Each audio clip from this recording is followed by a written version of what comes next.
quickly. Settle down.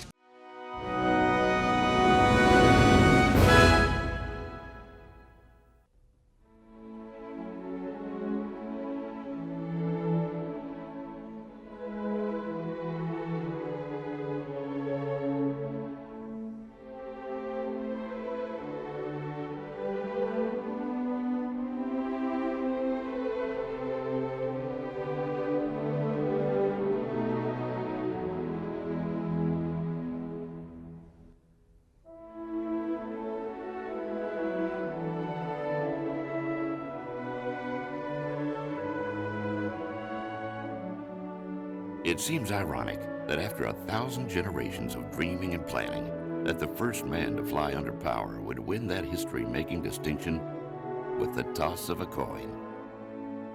In late September, the Wright brothers headed to North Carolina with their flyer, well aware that at that very moment, their chief competition, Samuel Pierpont Langley, was preparing for the first flight of his great aerodrome. When news came that Langley's first attempt had failed, Wilbur wrote in his journal, "It seems to be our turn to throw now, and I wonder what our luck will be." For a time it seemed that luck was against them. In stationary tests, the engine controls failed, damaging the propeller and cracking the shaft. It was then discovered that all the flyer's shafts were faulty. Orville was forced to return to Dayton to make new ones, delaying the first flight by several weeks. In the meantime, Langley made a second attempt to fly his aerodrome on December 8th, but it ended in a crash into the Potomac River. Now, finally, Lady Luck smiled on the brothers from Dayton. On the morning of December 17th, 1903, the wind at Kill Devil Hill was gusting it up to 30 miles per hour. Because he won a coin toss with his brother Wilbur, Dayton bicycle mechanic and inventor Orville Wright would have the honor of the first turn at the controls of their untested flyer. At 10 a.m., a flag was run up to signal to the personnel of the nearby life-saving station that all was ready. The lifeguards had agreed to act as witnesses if all went well, and as a rescue team if disaster struck. Orville and Wilbur then set about laying a wooden launch track alongside their campsite. The flyer was too heavy to be launched like a glider, so the machine was to be launched from a trolley running alongside a wooden rail. The brothers stood by the machine as the engine warmed up. Then, as one of the lifeguards later recounted, "They shook hands, but I could not help notice how they held each other's hand, like two folks parting, not sure they would ever see each other again." John Daniels, Kill Devil Hill's life-saving station. a camera was positioned to capture the flight, and Daniels was entrusted to operate the shutter. Orville mounted the machine lying face down. Then, amid the noise of the engines and shouts from the crowd, the flyer was released from its restraining rope and set off along the track. It lifted into the air as Daniels snapped his photo. Orville found the flyer hard to control, and after 12 seconds in the air, he came down with a bump. This flight lasted only 12 seconds, but it was nevertheless the first in the history of the world in which a machine carrying a man had raised itself by its own power into the air in full flight, had sailed forward without a reduction in speed, and had finally landed at a point as high as that from which it began. Orville Wright. The brothers made 4 flights that day. Orville described his brother's 4th flight. At just 12 o'clock, Will started on the 4th and last rip. The machine started off with its ups and downs as it had before, but this time he had gone over 300 or 400 feet. He had it under much better control and was traveling on a fairly even course. Orville Wright. Wilbur flew for 59 seconds, traveling a distance of 852 feet before coming down with a bone-jarring thump that broke the elevator support. The flyer had spent less than a minute in the air, but that was long enough to constitute sustained, controlled power flight.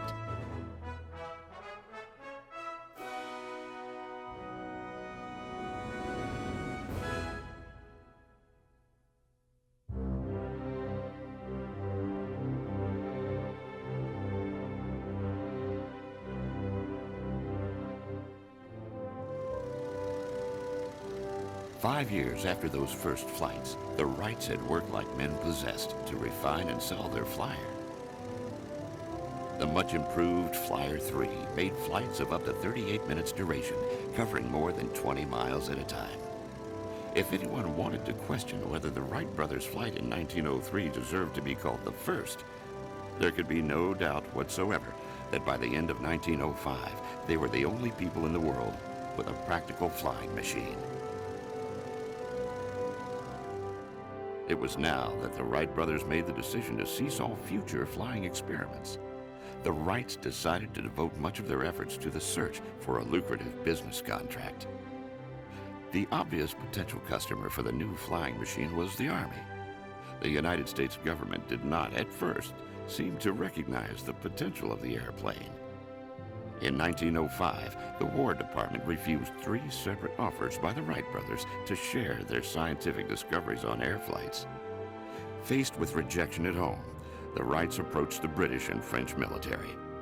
A French delegation even visited Dayton in the spring of 1906, but no agreement was reached. The problem was that the Wrights would not demonstrate their flyer until someone signed a contract to buy, and potential buyers were reluctant to commit without seeing the machine in action. The decision to stop flying was risky. Aviation enthusiasts knew details of most aspects of their work. This information gave others a serious chance to catch up and overtake the brothers. Even Alexander Graham Bell caught aviation fever. In 1907, he created the Aerial Experiment Association in New York, bringing together a team that included motorcycle manufacturer and future aviation legend Glenn H. Curtiss.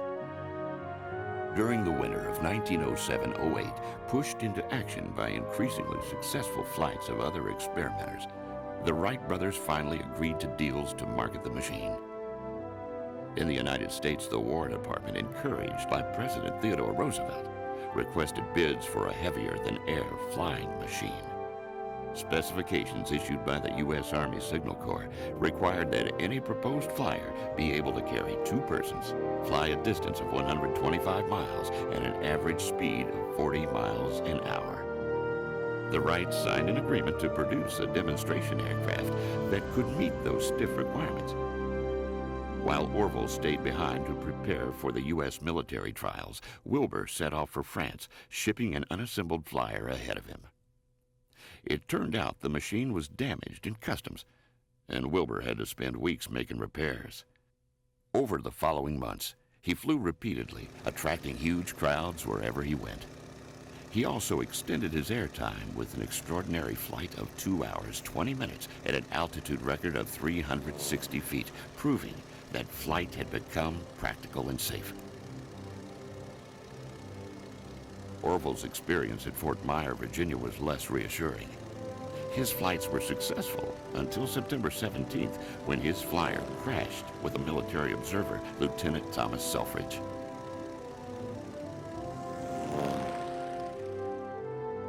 Orville suffered a fractured thigh, broken ribs, and a serious head wound.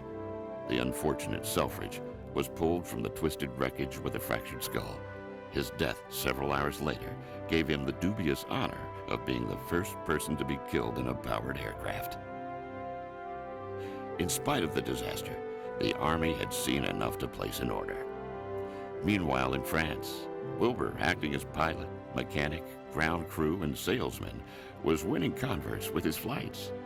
Before each flight, a team of horses pulled the plane to a wooden monorail, which provided a level runway for takeoffs on terrain that was often grassy and uneven. The flyer would be propelled along the monorail by a catapult devised by Wilbur to give it the thrust it needed to reach takeoff speed. On the broad backs of willing bystanders, the flyer was lifted into position, always facing straight into the wind, which would provide the lift needed to get the flyer aloft. Once Wilbur and occasionally a passenger seated on the lower wing were in place, an assistant spun the propellers and the engines kicked over. With the engines spinning and sputtering, the flyer was catapulted down the monorail and the brief, hair-raising ride commenced. Wherever he went in Europe, Wilbur won admiring applause from his delighted spectators. Aviation journalist Francois Perret was impressed enough by the demonstrations in France to write, The Wright Brothers are the first men who have succeeded in imitating the birds. To deny it would be childish. Francois Perret. By 1909, the Wrights were busy demonstrating their flyer and fulfilling business offers coming in. They were also training pilots, since they were the only ones who knew how to fly their machine. Remarkably, by 1910, the Wrights began to fade as a market leader. Instead of concentrating their efforts on the development of their airplanes, they spent most of their time on legal actions against those they thought were infringing on their patents. The endless stress took its toll on Wilbur, and in 1912, he died of typhoid fever. Orville ended his relationship with the Wright Company in 1915. He died in Dayton in 1948, living long enough to see manned flight break the sound barrier.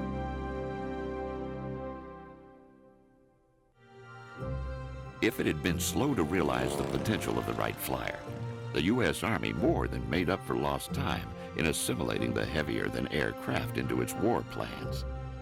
In addition to the Wright brothers, the Army turned to another aviation pioneer, Glenn Curtiss, to build some of the early trainers for the Army.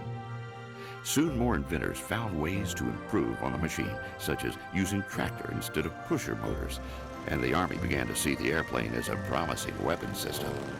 By 1913, 41 Army pilots had earned the right to wear the gold military aviator wings.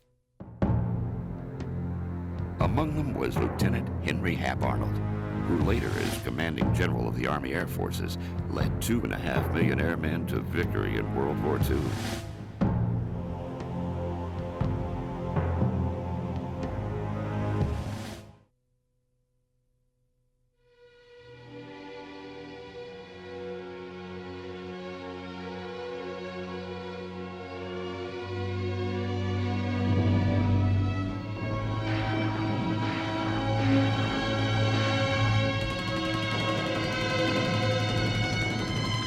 In August 1914, at the outbreak of the Great War in Europe, aircraft did not enter into the plans of the belligerents.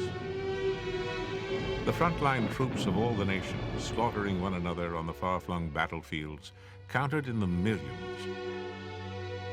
The number of total aircraft deployed by the combatants amounted to a little over 500 fragile, unarmed monoplanes, biplanes, and triplanes. Those early military pilots who were flying over the trenches of the Western Front were essentially aerial chauffeurs. Their job was to ferry an observer over the countryside to report on troop movements. In the first months of the war, there was plenty to observe with the Germans overrunning Belgium and advancing on Paris. A circular came round all cavalry divisions asking for lightweight, specified lightweight officers to volunteer to become observers. The Royal Flying Corps was a very exclusive corps that frightfully hand-picked people in it, and the only people who could get into the Royal Flying Corps were people who were seconded from the regular regiments, and not only that, from the better class of the regular regiments. And so that was that. But I did pick up from the chap. Did I know anything about airplanes? I had to admit that I didn't. If I had known something about airplanes, they might have had two thoughts about it.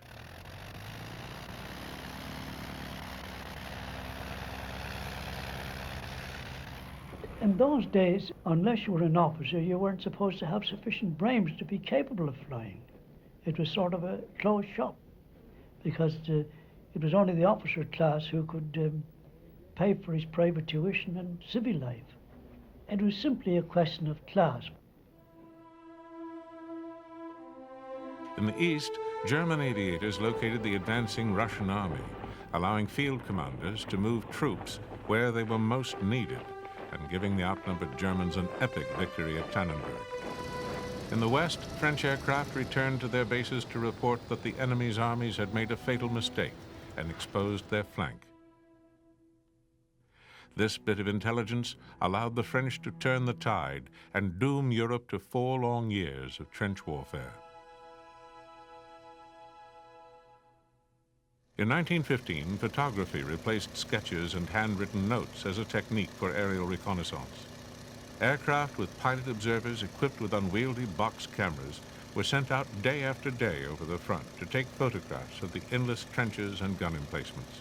With freezing fingers, observers hung over the sides of their ships in gale-like slipstreams to get a picture of an enemy below.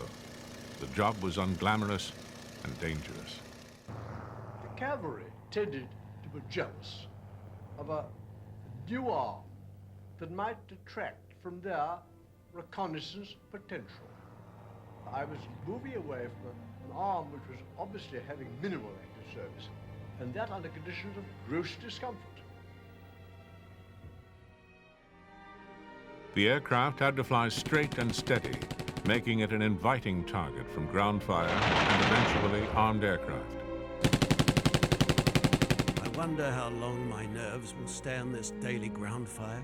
I would not mind it so much if I were in a machine that was fast and that would climb a little more willingly. Well, I suppose the end will be pretty sharp and quick. Lieutenant William Reed, Royal Flying Corps. In addition to observation, early warbirds began to drop small bombs on the enemy. At first, the bombs were nothing more than hand grenades and converted artillery shells, but soon this was refined to projectiles capable of destroying factories and railroads. By 1917, sturdier specialized bombers began to appear with bomb racks and bomb sights. Raids were carried out in daylight when air superiority allowed it, and at night when it did not. By the end of the war, aircraft roamed the front, bombing bridges and airfields and strafing troops, proving that the airplane had made the battlefield three-dimensional. The third use of the airplane in war was that of an attack aircraft. For the generals, the only reason to place guns on an airplane was to protect the reconnaissance aircraft. But for the pilots and observers, it was a means to have a go at the other fellow. The first recorded aerial victory occurred on October 5, 1914, when a French pusher aircraft downed a German Aviation.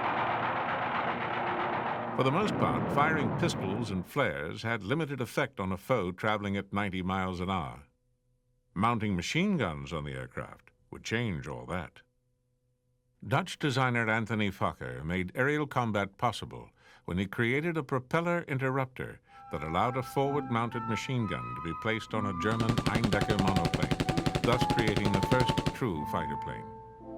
It was so effective and took such a horrific toll on Allied aircraft that the British called it the Fokker Scourge. By 1916, fighter planes were being grouped in squadrons as tactics were developed for fighting formations, and a new breed of warrior was born. The fighter pilot.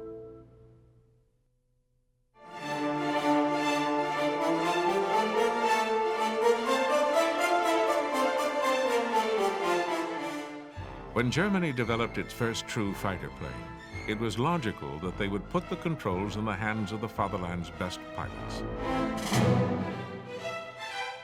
Max Immelmann and Oswald Bölker, as members of Flight Section 62, were among the first pilots to receive the Fokker Eindecker, and they used it to deadly effect. The great Max Immelmann's legend was confused and contradictory even during the war. A fierce fighter pilot, dubbed the Eagle of Lily by his opponents, he was a mama's boy whose mother regularly sent him chocolates. Even his death remains clouded in conflict and self-serving claims. When the war broke out in 1914, 24-year-old Max requested the aviation service. His record as a pilot trainee is unclear. Some sources say he was a poor student. Others describe him as a natural. Initially, he flew the mail and supplies to the German aerodromes, but was soon assigned to piloting photo reconnaissance. But when the Eindecker reached the front, Immelmann and fellow pilot Oswald Bölker were given a chance with the revolutionary new weapons. On August 1, 10 British BE-2Cs bombed the Douai aerodrome. Bölker and Immelmann went after the departing Englishman, but Bölker's gun jammed after he'd fired a few rounds. He landed to fix it and saw Immelmann attack the BE-2s. Immelmann put his fragile aircraft into a dive and fired first at one plane and then another. One started into a steep glide, and Immelmann tailed it all the way to the ground. His gunfire had broken the pilot's elbow and forced him to land. On the ground, Immelmann approached the British pilot. They shook hands, and Immelmann informed the Englishman that he was a prisoner. For this exploit, Max received the Iron Cross First Class.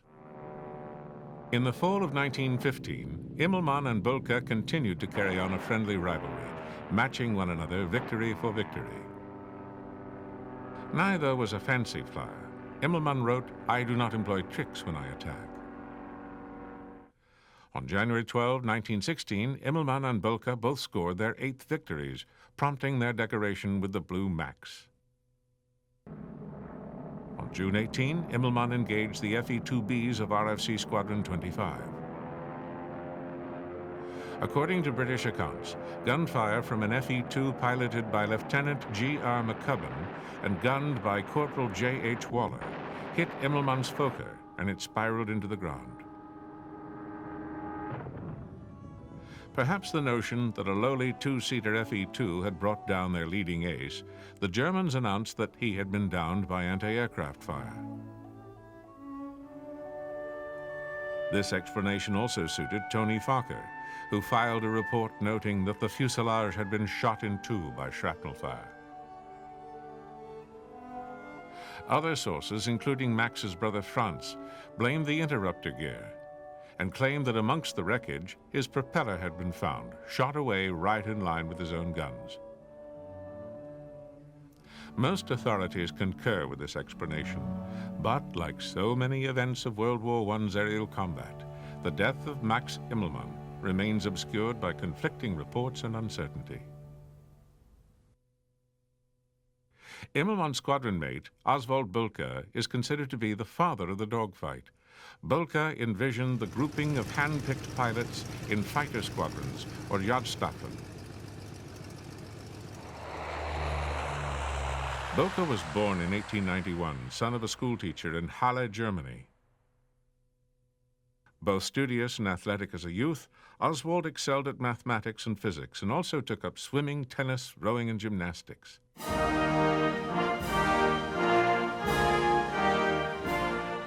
Imbued with German nationalism and militarism from his father, at the age of 13, young Oswald took the outrageous step of writing Kaiser Wilhelm directly for an appointment to military school. He joined the military and at Darmstadt first encountered the aviation branch, which he joined as an NCO pilot.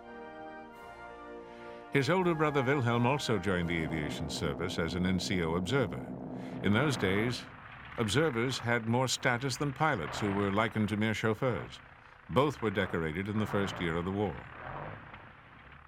In early 1915, Oswald Bölker was assigned to the newly formed Aviation Section 62 at Döberitz. It was here that Tony Fokker first demonstrated his E-1 Eindecker monoplane equipped with a fixed Spandau machine gun. While flying the Fokker monoplane, Bölker downed 5 enemy aircraft by the end of 1915. By August of 1916, the good times were over for the German pilots.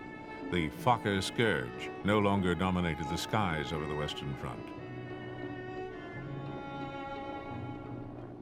The streamlined French Nieuport 11 and the British Pusher biplanes were giving the Germans trouble, and Bölker began to focus on tactics to counter them: accurate gunnery, tight formations, and staying within the German lines. In September 1916, Bölker's dream of a superstar squadron was granted. He was given command of a new fighter squadron, Jasta II. Even while assuming new administrative duties, Bölker shot down 11 British planes in September. As the leader of Jasta II, he passed his knowledge on to many of Germany's greatest flyers, including Manfred von Richthofen.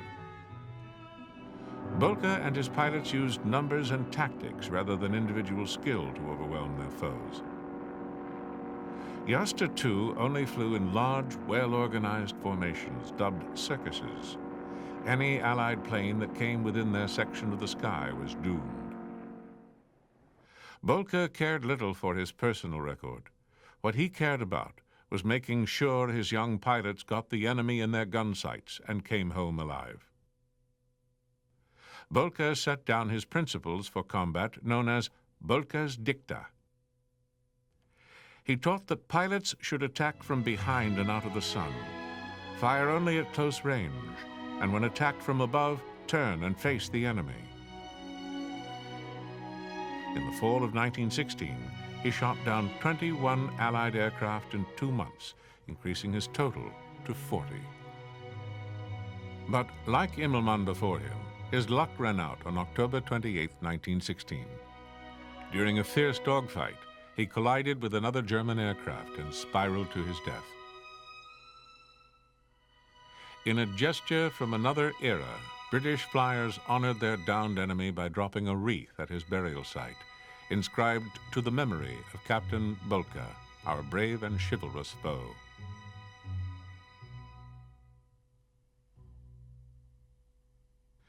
These young men were part of a rare breed, soldiers in history's bloodiest war, who fought one-on-one far above the stench and carnage in the trenches below. Britain's Prime Minister, David Lloyd George, told a wartime audience that airmen were the knighthood of the war, without fear and without reproach. That sense of chivalry was summed up by one British flyer in a letter home. I hate to shoot a Hun down without him seeing me. Although this method is in accordance with my doctrine, it is against what little sporting instincts I have left. James McCudden, Royal Flying Corps. But not all aces spent time looking for skilled opponents. Edward Manock once chanced upon 6 German aircraft on a training flight. He shot down the instructor and then picked off the 5 defenseless students one by one. There were many brave aces on both sides during the Great War, but the greatest hunter of the skies was a charming and humorous Prussian known by his admiring foes simply as the Red Baron. Fight on and fly, on to the last drop of blood and the last drop of fuel, to the last beat of the heart. Manfred von Richthofen. Baron Manfred von Richthofen transferred from the Prussian cavalry to the air service in 1915. Having flown as an observer and a bomber pilot in the East, he was chosen by Boelke to join his Jasta in France. Eventually, he was given command of Jasta 11. Because of its garishly colored machines, the British soon christened the unit Richthofen's Flying Circus. Having survived a head wound during a dogfight in July 1917, Richthofen was pressured by his superiors to withdraw from combat. The High Command had reason to be concerned about their heroic ace. The young Baron was so beloved by the German people that it was felt by the Kaiser that his death would be a crushing blow to German morale. In spite of this concern, during the 1918 spring offensive, he climbed back into the cockpit to lead his men into battle. On April 21, the Red Baron's luck ran out. He was shot through the heart while pursuing a British Sopwith flying low behind Allied lines. Whether he was shot by an Australian machine gun or Canadian Roy Brown is still debated. His bright red triplane came down behind British lines. Richthofen's body was removed from the cockpit and buried with full military honors by the enemy he terrorized. His final victory total was 80 Allied aircraft destroyed. No other pilot would reach that total until World War II. No non-German has come close to that total even today. The best fighter pilots on both sides were far from immune from the pressure of the war. Before they died, and most of them did die, many were exhausted from too many hours in the air. Many drove themselves beyond human limits. The great French ace Guynemer feared that if he withdrew from combat, people would say it was because he had won all the awards. He was unfit, physically ill, racked by paranoia and insomnia, yet he died while flying. Like a fabled warrior legend, Guynemer would vanish on a mission, not a trace of him or the aircraft ever to be found. A few aces died a hero's death. One of them was German ace Werner Voss. On September 23, 1917, Voss, flying alone in his pale blue Fokker, was attacked by an entire flight of SE-5s, led by British ace James McCudden. As the SE-5s dived, he spun on his tail to face them. By now, the German triplane was in the middle of our formation, and its handling was wonderful to behold. The pilot seemed to be firing at all of us simultaneously, and although I got behind him a second time, I could hardly hold him in my sights. James McCudden, British Royal Flying Corps. 2 British machines went down in the fight. Then the Germans' luck ran out. Arthur Davids latched onto his tail and racked the triplane with repeated bursts of fire. The aircraft hit the ground and disappeared into 1,000 pieces. No matter how they died, to a generation, they were the equivalent of the Knights of the Round Table.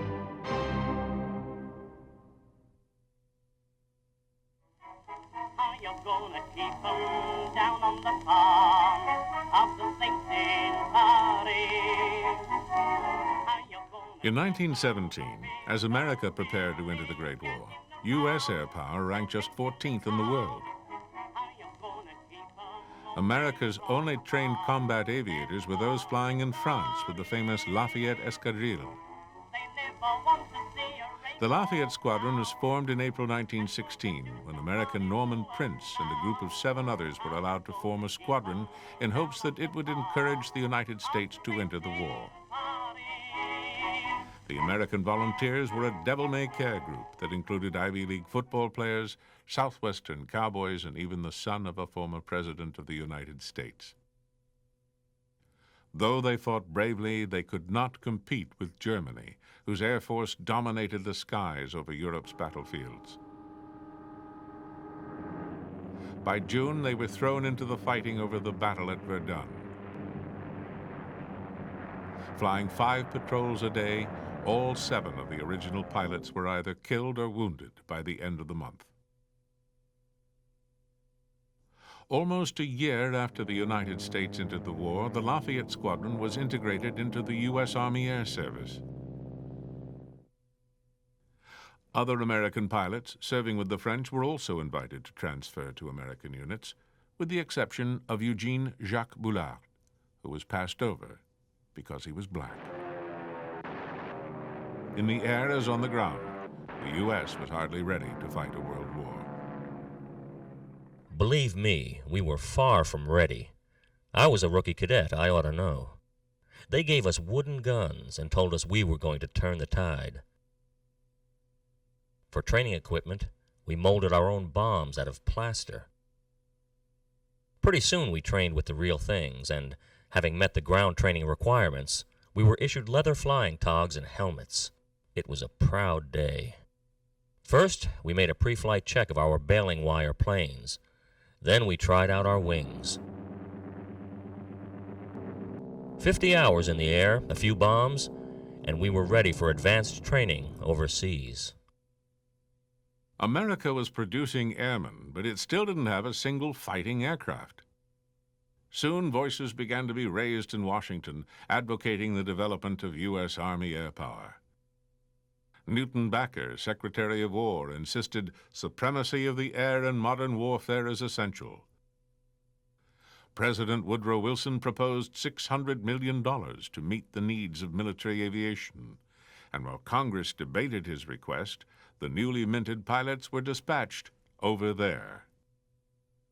Though they went without aeroplanes, they did go in style.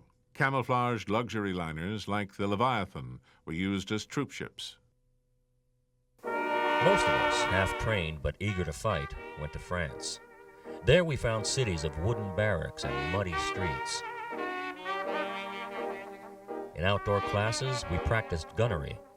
Wooden models taught us how to lead an airplane with our fire. Battle-tested aviators took time out from the war to show us how to handle a stick. It was much easier to talk about turning the tide than to produce fighting aces overnight. Late in 1917, the 1st Aero Squadron was formed under the command of Major Ralph Royce. Royce's men were the first all-American aviation unit to see combat action. They were young and untested, but they did not lack for daring. They proudly pasted paper iron crosses over the enemy bullet holes in their aircraft and showed their American pride with their Uncle Sam hat-in-the-ring fuselage artwork. When Major William Thor and the Lafayette Escadrille became the 103rd Aero Squadron, they brought a record of triumphs and much-needed experience to the American Air Service. Along with him came Captain Field Kindley, who shot down 12 enemy planes, as did Captain Elliott Springs with 9 kills. One of the old hands in the young American service was Major Raoul Lufbery, who had 17 enemy kills. Lufbery was born in France, but moved to the U.S. at the age of 19. When war broke out, he enlisted in the French Foreign Legion. In May 1916, he joined the Lafayette Escadrille. He soon became its leading ace. In 1918, he joined the U.S. Army Air Service as a combat instructor. He was killed in May 1918 after rushing to the aid of an inexperienced pilot. Racked by machine gun fire, Lufbery's Nieuport caught on fire in sight of his airfield, and with the rest of the squadron watching, he jumped to his death rather than burn alive. The ace of American aces was former race car driver Captain Eddie Rickenbacker, who ran up an amazing 26 kills in air combat. The rough-talking Captain Eddie had an all-business approach to aerial combat. Fighting in the air is not sport. It's scientific murder. Captain Edward Rickenbacker, U.S. Army Air Service. As the young Yanks took to the sky and borrowed French Nieuports, and if they were lucky, a few worn-out Spad 13s, the country that first took to the skies struggled to catch up with an American warbird of its own. America's airplane factories and us war workers didn't get started until late. To make airplane wings, they took house carpenters, furniture upholsterers, even seamstresses. Painters used varnish that smelled like bananas. After each plane was test flown, we tore it down for packing, under guard. Then, crated and addressed, it was sent off to the front. In May 1918, the first American DH-4s were shipped in pieces from American factories to France, where parts were reassembled into the fighting craft which helped sweep the enemy out of the sky. Only 8 months after they were ordered into production, they joined American aviators, ready for the big push.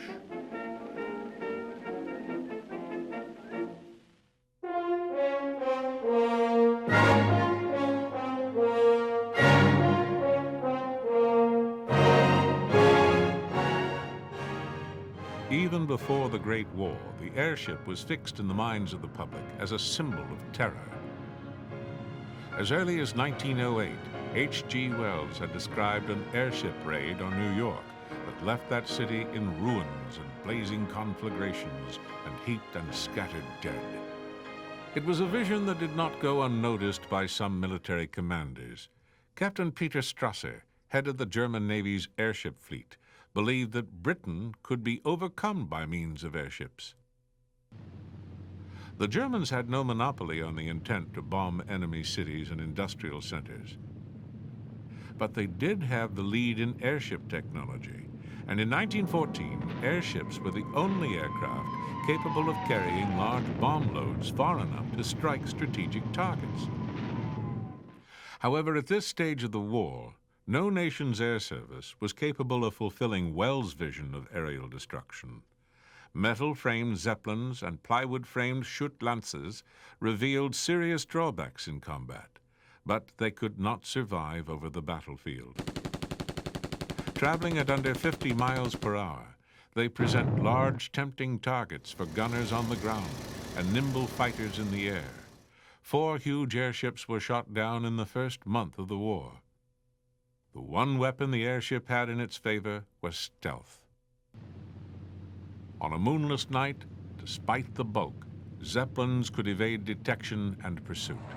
The great airships became night raiders. The Imperial German Army and Navy used airships to bomb a variety of strategic targets under the cover of darkness, including Paris. But the most prized target was London. German schoolchildren learned to sing, "Zeppelin, fly, fly to England, England will burn in fire." The arrival of airships over Britain in 1915 made a deep impression on the helpless civilian population. None who heard the thumping of the Maybach engines or witnessed the dark silhouette passing overhead in the night ever forgot the experience.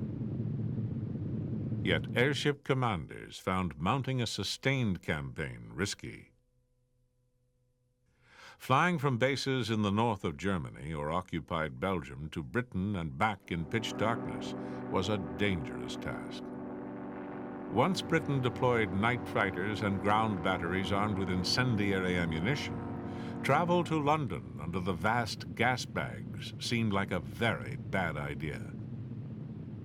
The first airship raids over Britain began in January 1915, and the first raid on London the following May. Although sporadic, the raids were successful. Not only did the raids destroy a fair number of war supplies and cost many lives, they also forced the British to divert valuable resources of aircraft and men from the Western Front. In late 1916, the Germans launched the most ambitious airship bombing offensive of the war. It was a disaster.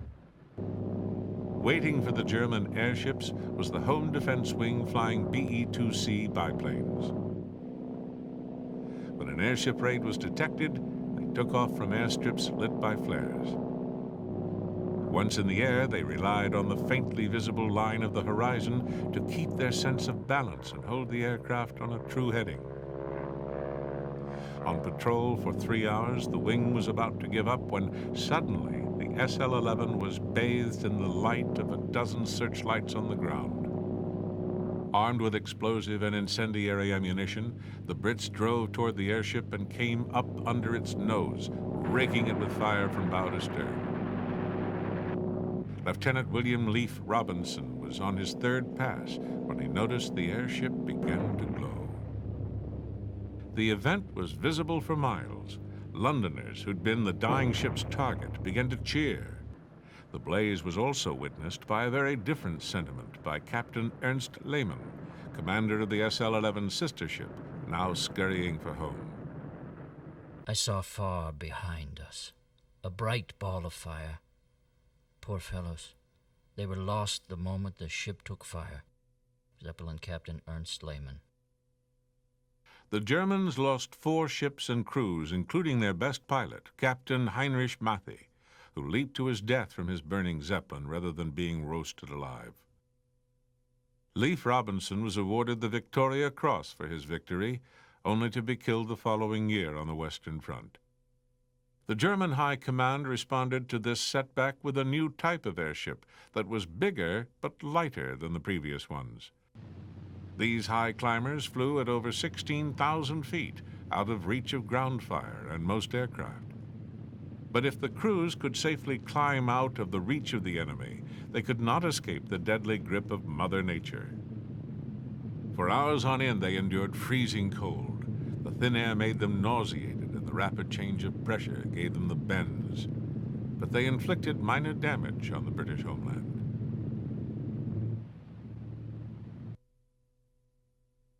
From the start of the war, the Germans had wanted to use heavier-than-air aircraft for strategic bombing, but lacked a suitable machine until the advent of the Gotha 2-engine bomber.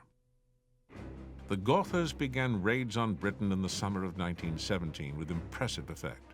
Both the air defenses and the civilian population were unprepared for formations of bombers attacking in broad daylight. When 14 Gothas appeared over London for the first time on June 13, crowds of people ran into the streets to watch them. The bombs falling on them killed 162 people. The Gothas flew faster than the Zeppelins and were far harder to shoot down. When flying in formation, they could dish out heavy punishment to pursuing aircraft from their combined firepower. Because they could be produced much more quickly and cheaply than airships, they could be deployed in a far greater number. The largest airplanes to fly in the Great War were the heavy bombers. The most famous of these R planes was the Zeppelinstaken R-6, introduced in 1917. These huge machines had two pilots sitting side by side. They also carried mechanics who tended the engines in flight. It took 40 men to prepare the Giant for its mission, loading bombs, filling the fuel tanks, and tuning the four 250-horsepower engines. After a light supper, the 8-man crew would board the aircraft that was waiting for them with engines idling. With only calculations of time, speed, and direction to tell them where they were, the bombing wing would lumber toward its British target. Inside the fuselage, the pale glow of dimmed lights outlined the chart table, the wireless equipment, and the instrument panel. Under us, a black abyss. Hauptmann Arthur Schule. Suddenly, in the night sky, they would see searchlights probing the sky, telling them they were at last over England. The bombers would fly straight ahead as their machine gunners tried to hit the lights below. Ahead, if they were lucky, would be a break in the clouds through which the pilot and observer could see the Thames River and the docks covered with the tools of war. The observer would move forward to the open post in the nose, from which it would release the bombs. With the release of the last bomb, they would turn for home. In the summer and fall of 1918, formations of Allied bombers began to fly raids deep into Germany. Predictably, bad weather and unreliable aircraft limited the effectiveness of the bomber offensive. But civilians in cities such as Frankfurt and Mannheim were taught the terror of air raids that had been experienced by inhabitants of Paris and London. The final assessment of World War I strategic bombing was not encouraging. At that stage of development, air power could not disrupt production nor weaken the population's will to fight. Bombing was costly and inaccurate. The building of large bombers was nonetheless an important step in the progress of aviation. Bomber crews had accumulated extensive experience in long-distance flight and night flying, and the large aircraft would be modified to carry passengers and freight. The strategic bombers of World War I paved the way for those who would follow.